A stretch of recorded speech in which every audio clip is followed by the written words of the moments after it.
আমাদের বাংলাদেশে দুর্নীতি একটি সাধারণ বিষয়, এটা আমরা সবাই জানি। বাংলাদেশের অসংখ্য প্রতিষ্ঠান দুর্নীতিতে একদম জরাজীর্ণ। তো কিন্তু বাংলাদেশের যে ছাত্র সমাজ আছে, বাংলাদেশের যেই মেধাবী সমাজ আছে, বাংলাদেশের অসংখ্য প্রতিষ্ঠান দুর্নীতিতে আক্রান্ত হলেও তারা পিএসসি বা পাবলিক সার্ভিস কমিশনের উপরে আস্থা রাখত। কিন্তু আজকে যখন সারা দেশে কোটা বিরোধী আন্দোলন চলছে, এমন এক পরিস্থিতিতে এই পিএসসির প্রশ্ন ফাঁস হওয়া নিয়ে যে রিপোর্টটি হয়েছে, পিএসসির যে পরীক্ষাগুলো হয় সেই পরীক্ষাগুলোর যে প্রশ্ন ফাঁস হয়, এটাতে বাংলাদেশের ছাত্র সমাজ আরও অনেক বেশি হতাশ হবে এবং বাংলাদেশের ছাত্র সমাজ পিএসসির উপরে ব্যাপকভাবে আস্থা হারিয়ে ফেলবে।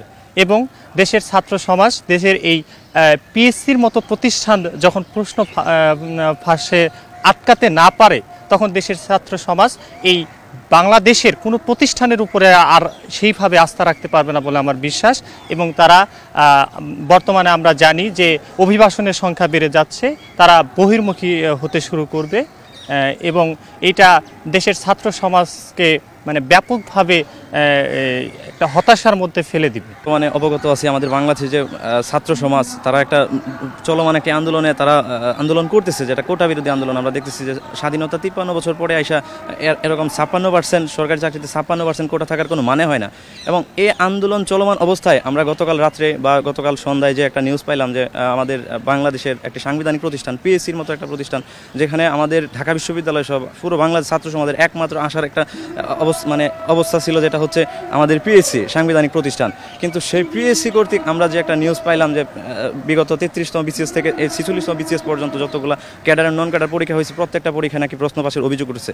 আসলে এটা আমাদের জন্য একটা লজ্জাজনক বিষয়। এটা আমাদের জন্য লজ্জাজনক, আমাদের দেশের জন্য এটা লজ্জাজনক।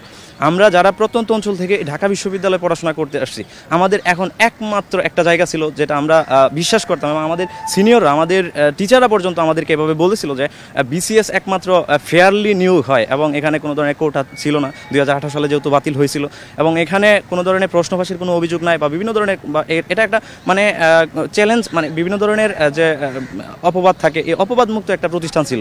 কিন্তু গতকালকে আমাদেরকে হতাশ করেছে। আমরা দেখেছি গতকালকে রাত্রে আমাদের ঢাকা বিশ্ববিদ্যালয় 19টা হলের যে রিডিং রুমগুলো, প্রত্যেকটা রিডিং রুম একদম ঠান্ডায় স্তব্ধ হয়ে গেছে।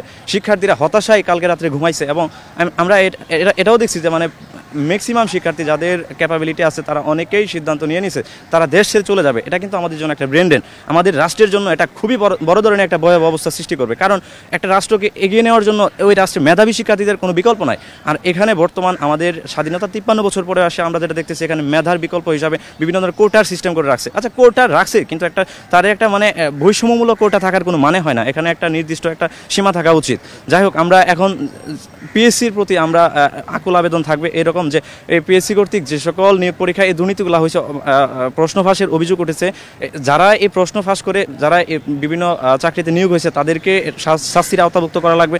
এবং পিএসসি কর্তৃক সম্প্রতি 46তম বিসিএস এবং 45তম বিসিএস যে প্রিলি রিটেন পরীক্ষা হইতেছে, এই পরীক্ষাগুলো বাতিল করে আবার নতুন করে যদি পরীক্ষা নেয়, তাইলেই ছাত্র সমাজ আবার পিএসসির প্রতি তাদের যে আশা বা ভরসা ছিল ওটা আবার ফিরে আসবে আমি মনে করি।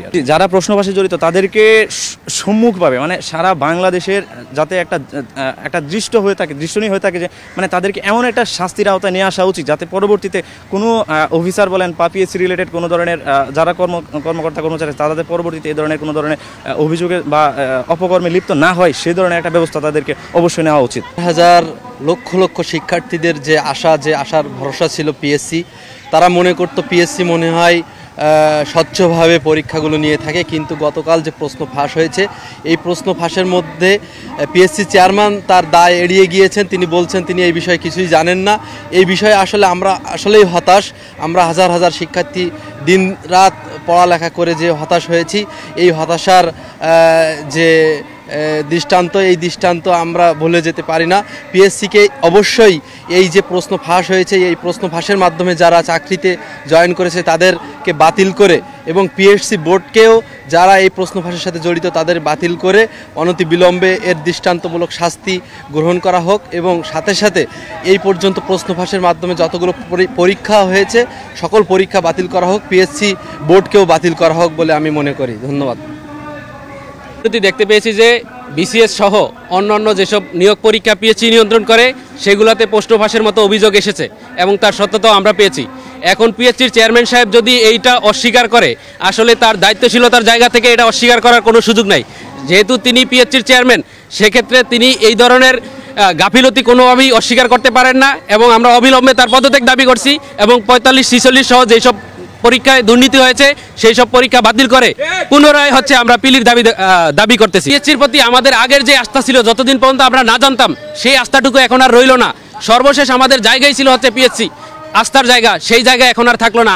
আমরা এই পিএসসির যত কর্মকর্তা কর্মচারী এই দুর্নীতির সাথে যুক্ত আছে, সকলের প্রত্যাহার দাবি করছি, এবং পুনরায় আমরা এই ধরনের পরীক্ষাগুলো আয়োজন করার দাবি জানাচ্ছি। ধন্যবাদ। বিসিএস থেকে 46 বিসিএস পর্যন্ত, এবং এটি একটি বিএসসি আমাদের কাছে খুবই আশাজনক একটি জায়গা ছিল এবং আশার জায়গা ছিল, যেটার প্রশ্ন এই পর্যন্ত ফাঁস হয়। বাংলাদেশে দেখা যাচ্ছে বিভিন্ন পরীক্ষারই প্রশ্ন ফাঁস হচ্ছে, কিন্তু পিএসসির প্রশ্ন ফাঁসের কোনো আমরা নথি বা কোনো প্রমাণ আমরা পাই নাই। কিন্তু গতকালকে আব্দুল্লাহ ইমরান ভাইয়ের যেই আমরা ডকুমেন্টটা দেখলাম, এখানে যে আশার জায়গাটা ছিল পিএসসি এটাও শেষ করছে। আমরা যে 5 বছরে 6 বছরে যে অনার্স মাস্টার শেষ করতেছি, তো করোনার কারণে 5 বছর চলে গেছে অনার্স শেষ করতেছি, তো এই 5 বছর পরে যে আমরা যে আশা নিয়ে আসি 5-6 ঘন্টা বা 10 ঘন্টা 12 ঘন্টা করে আমরা যে পড়াশোনা করে যে একটা চাকরি যে নিব, এদিকে কোটা চলে যাইতেছে অর্ধেক, আপনার যদি প্রশ্ন ভাষে চলে যায় আরও অর্ধেক পোস্ট।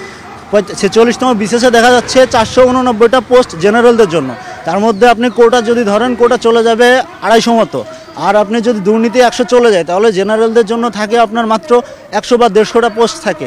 তো এত ইউনিভার্সিটি, এত 55+ যদি ইউনিভার্সিটি হয়, এই ইউনিভার্সিটিগুলোর কাজ কি? এত বেকারত্ব তৈরির কারখানা করার তো কোনো যুক্তি আসে না, আপনি কর্মসংস্থান তৈরি করুন। সেই সাথে আমি বলতে চাই যে পিএসসির উচিত, সৌরভ স্যার সহ সবার উচিত যে দায়ভার নিয়ে তাদের পদত্যাগ করা, এবং যারা এই জালিয়াতির সাথে জড়িত তাদের শাস্তিমূলক ব্যবস্থা করা, এবং যারা জালিয়াতি করে বিভিন্ন সময় চাকরি নিয়েছে তাদেরকে বরখাস্ত করার ব্যবস্থা করা। বাংলাদেশের পার্সপেক্টিভে একটাই ভরসার জায়গা ছিল, সেটা হচ্ছে পিএসসি। আমরা অন্যান্য 13 থেকে 20তম গ্রেডের ক্ষেত্রে জানি যে নিয়োগটা বিভিন্ন কোটা প্লাস অন্যান্য অস্বচ্ছতার কারণে এই জায়গাটা একটা আস্থা ছিল না। কিন্তু আমরা এতদিন বলে এসেছি যে অ্যাটলিস্ট অন্ততপক্ষে বিসিএসটা অনেক ফেয়ার নিয়োগ হয়, বাট কালকে নিউজ দেখার পরে আমরা সবাই একদম স্তম্ভিত হয়ে গেছি, এবং আমরা আসলে কালকে অনেকে আছে এমনও হয়েছে যে ঘুমাইতে পর্যন্ত পারি নাই, যে সারা বছর পড়াশোনা করে যখন এরকম একটা নিউজ দেখতে হয়, তখন আসলেই আর কথা বলার মতো ভাষা থাকে না।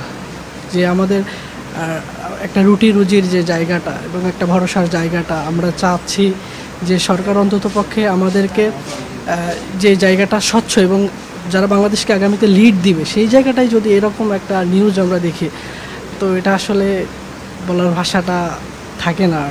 আমাদের একমাত্র ভরসার একটা জায়গা ছিল পিএসসি, কিন্তু যখন আমরা দেখতে পাচ্ছি যে এতদিন এক যুগেরও বেশি এর জায়গাটায় নিয়োগ বাণিজ্য হয়ে আসতেছে, এবং খোদ স্বয়ং তারাই সরাসরি সম্পৃক্ত থাকতেছে, তো সেখানে আসলে এটা প্রশ্ন থেকেই যায়। এবং এই নিউজটা যেই শুনছে সেই চমকে উঠছে। এতদিন পর্যন্ত আমরা আমাদের জুনিয়রদেরকে বা আমাদেরকে বলে আসছি যে না, আমাদের একটা ভরসার জায়গা আছে, কিন্তু দিন শেষে সেই জায়গাটা যখন এইরকম সর্ষের মধ্যেই ভূত পাওয়া যায়, তখন আসলে আর কিছু বলার থাকে না। তবে আমরা সম্পূর্ণ ব্যাপারটা আরও বিস্তারিত জানতে চাই, কিভাবে কি হয়েছে এবং রাষ্ট্র কীভাবে এটাকে সিদ্ধান্ত উপনীত করে কি সিদ্ধান্ত আসে, এবং তদন্তের মাধ্যমে এটাকে প্রোটেক্ট করা যায় কি না। যদি এখন আমরা কোটা বিরোধী একটি আন্দোলনে আছি, এবং আমরা চাইবো আগে এটার একটা দাবি, আমাদের যে ন্যায্য দাবিটা, এটা আদায়ের পরবর্তীতে হয়তো বা এটা নিয়ে সকলের কথা বলা উচিত। কিছুদিন আগে গতকালকে একটা নিউজ শুনলাম চ্যানেল 24-এ, তো ওইখানে দেখলাম যে পিএসসি বিসিএসের বিভিন্ন 33 থেকে 46তম বিসিএস পর্যন্ত প্রশ্নপত্র পাস হয়েছে। তো আমরা জানি যে চাকরি প্রার্থী যারা আছে তাদের সবার একটা আস্থার জায়গা হচ্ছে পিএসসি। কিছুদিন আগে আমরা দেখেছি যে বিআইবিএম, বাপেক্স, পেট্রো বাংলা বিভিন্ন এক্সামে দুর্নীতি হয়, কিন্তু সবার একটা বিশ্বাস ছিল যে পিএসসি কখনো কোয়েশ্চান ফাঁস করে না। কিন্তু গতকালকে নিউজ দেখার পর আমরা সবাই হতাশ। তো পিএসসি তার জায়গা থেকে কোনো মতেই দায় এড়াতে পারে না। তো আমরা বিশ্বাস করি যে এটার একটা সুষ্ঠু তদন্ত হবে, এবং সেই তদন্ত সাপেক্ষে পিএসসি চেয়ারম্যান কোনো মতেই দায় এড়াতে পারে না, তার উচিত দিয়ে পদত্যাগ করা। তো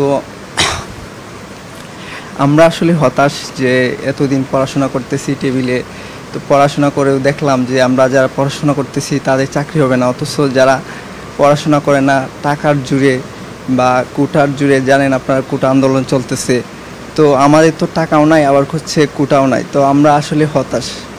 আলটিমেটলি এখন আমাদের পড়াশোনা হইতেছে না।